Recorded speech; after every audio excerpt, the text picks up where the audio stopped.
അന്തരിച്ച നടി ശ്രീവിദ്യയുടെ ജീവിതത്തെ അടിസ്ഥാനമാക്കിയാണ് തിരക്കഥ സിനിമയുടെ വിവാദം ഉയർന്നത്. ചിത്രം അന്തരിച്ച നടിയുടെ സ്മരണയ്ക്ക് മങ്ങലേൽപ്പിച്ചതായി കുറ്റപ്പെടുത്തിക്കൊണ്ട് വിവിധ റിപ്പോർട്ടുകൾ വന്നു.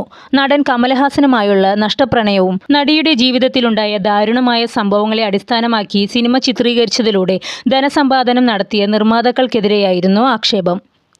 നടിക്കുള്ള ആദരാഞ്ജലിയായിട്ടായിരുന്നു ചിത്രത്തെ പ്രചരിപ്പിച്ചത്. ഇത് അവരോടുള്ള അനാദരവായി തോന്നി. ഒടുവിൽ ചിത്രത്തിന്റെ രചനയും സഹനിർമ്മാണവും നിർവഹിച്ച സംവിധായകൻ രഞ്ജിത്തിന് ഒരു പത്രസമ്മേളനം വിളിക്കേണ്ടി വന്നു.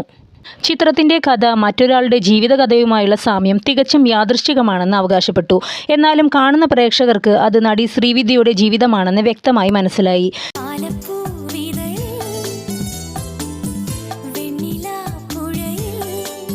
പിന്നീട് ഒരിക്കൽ ഒരു ഇന്റർവ്യൂവിൽ നടൻ കമലഹാസൻ തന്റെ പ്രണയിനി ശ്രീവിദ്യയായിരുന്നെന്ന് വെളിപ്പെടുത്തിയിരുന്നു. அதாவது இந்த படம் எடுக்கும்போது எனக்கு 19 வயசு.